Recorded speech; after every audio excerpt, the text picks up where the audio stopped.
Ada banyak macam cara untuk mengoptimalkan buah anggur dari kualitas dan kuantitasnya. Ada yang memakai GA3 dan ada juga memakai penjarangan. Dan tidak banyak juga yang menggunakan metode pemotongan ujung pada calon bunga dan atau pangkal. Kami metode Isoku iki akan mempelajari perilaku buah Dickson yang mempunyai keluhan pada saat bulan-bulan terakhir menjelang panen. Ada suatu pembusukan pada tangkai. Nah, ini nanti akan kita bahas pembentukan tangkai buah dengan metode Isoku iki. Tetapi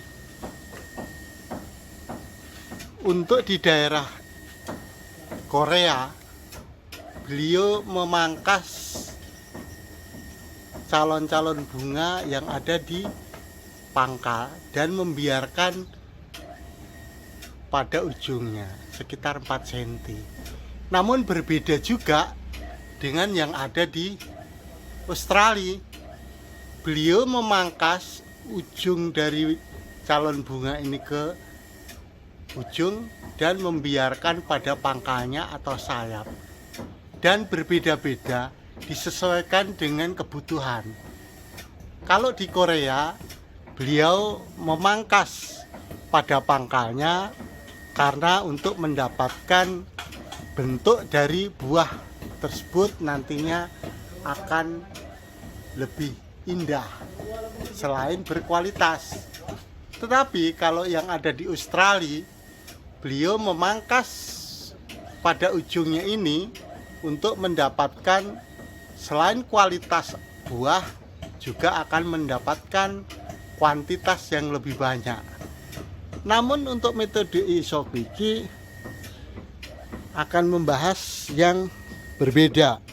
Kami akan membahas mengenai bukan penjarangan buah, karena penjarangan buah sudah kita lakukan dengan metode yang para pengangguran lakukan. Namun metode Isoku iki akan membahas mengenai penjarangan tangkai cabang pada buah.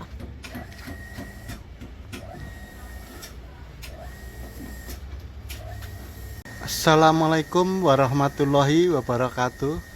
Bagi para pensiunan yang sedang menganggur dan bagi para pemula semangat menanam anggur,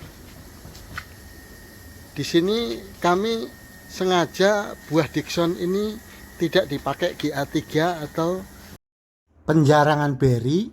Kita lakukan pembiaran dan kita mengevaluasi dari hasil Dickson ini. Kali ini kita akan membahas pembentukan tangkai buah. Inilah tangkai buah utama. Ya. Ini yang utama. Turun ke bawah. Dan ini cabang, tangkai cabang. Ini turun ke bawah, ini masih utama. Ini ada tangkai cabang yang ke sana. Dan turun lagi tangkai utama. Dan ini yang ke kanan adalah tangkai cabang. Coba kita perhatikan. Ini yang turun ke bawah adalah tangkai utama ini. Dan ini tangkai cabang.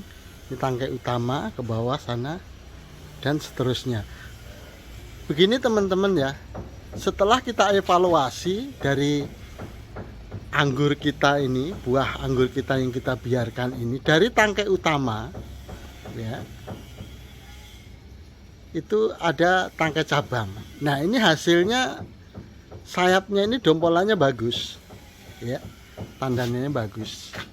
Lalu turun kedua, untuk tangkai yang kedua, cabang yang kedua, ini hasilnya juga bagus nih. Namun yang ketiga ini, yang ke kanan, ini hasilnya mulai copot ini. Tangkai-tangkainya, gagangnya buah itu mulai keropos dan mulai membusuk. Nah, ini setelah kita evaluasi, ternyata nutrisi yang dikirim ke bawah ini dibagi dua, ke kiri dan ke kanan. Nah, inilah yang nggak boleh, ya, karena terlalu dekat. Seharusnya ini dipotong. Oke, kita lanjut ke bawah. Nah, buah yang ini aman-aman saja, teman-teman. Karena di sebelah kanannya ini, ya, ini saya potong. Nih, yang ini saya potong. Tangkai yang ini. Oke. Lalu lanjut yang kedua, berikutnya aman-aman saja. Nah, oke teman-teman. Nanti karena ini berdekatan, ya, seharusnya ini dipotong dari awal. Kalau dipaksakan untuk buah pun nanti akan gagal di menjelang panen. Ini contohnya begini, teman-teman. Oke, kita potong di sini ya. Bismillah. Nah, ini harusnya kita lakukan dari awal supaya nutrisi yang dari atas ini, dari atas dikirim ke sini, ke pertama, kedua adalah di sini saja, jadi nggak menyabang ke sini, ya. Lalu turun ke bawah di sini aja, karena di sebelah sini kita sudah potong di sini, teman-teman. Berikutnya ke bawah, ini harus kita buang, harusnya dari awal. Inilah penjarangan. Terus berikutnya lagi harusnya dipotong di sini, teman-teman. Nih.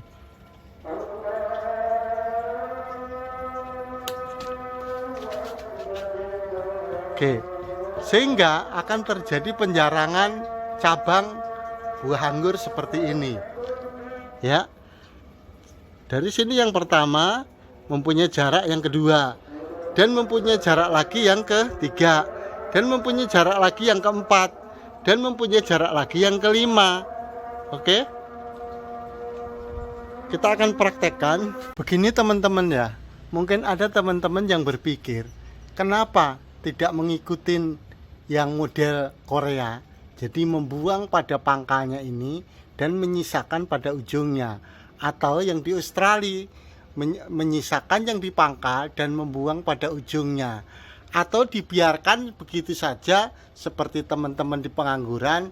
Nanti baru kita melakukan pengurangan beri atau penjarangan beri.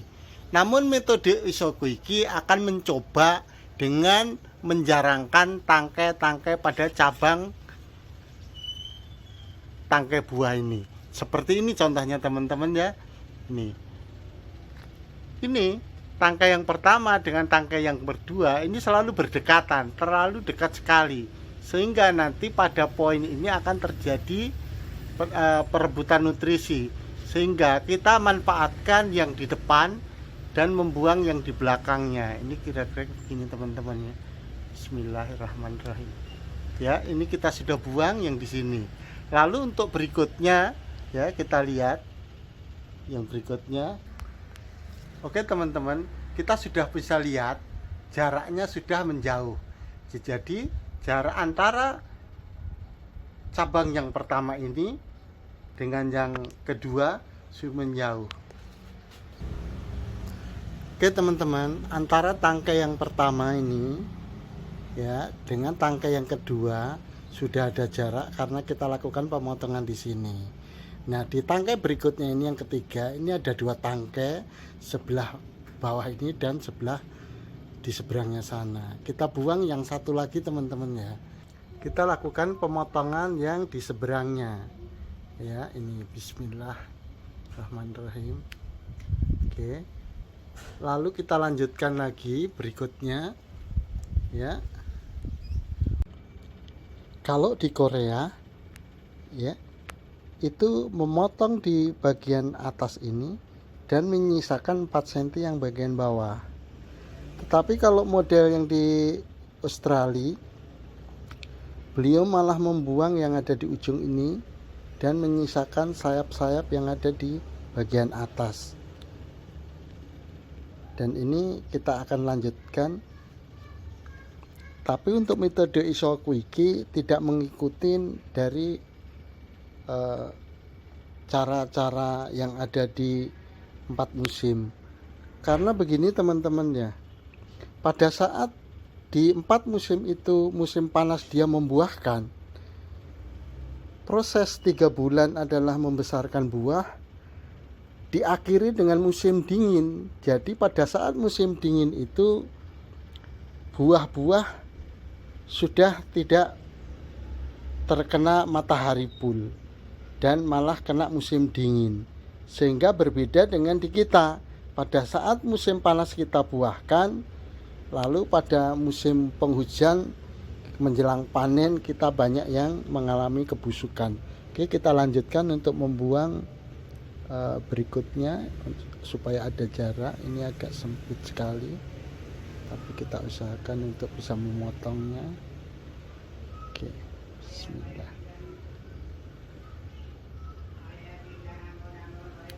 Oke, kita lakukan penjarangan. Ini sudah dapat satu ya, kita jarangkan lagi di ini. Yang ini kita pelihara, lalu kita lanjutkan untuk membuang berikutnya. Oke teman-teman ya, karena agak sulit nanti saya berikan hasilnya saja. Yang paling ujung ini saya skip dulu. Inilah hasil penjarangan dari tangkai buah. Sekarang sudah terlihat tangkai cabangnya sudah mempunyai jarak. Mudah-mudahan buahnya nanti bisa berkembang lebih baik dan bisa sampai panen. Dan bagi para pemula, semangat menanam anggur, jangan putus asa. Mari kita berkreasi dan berinovasi. Kalau mati, tanam lagi. Selamat siang.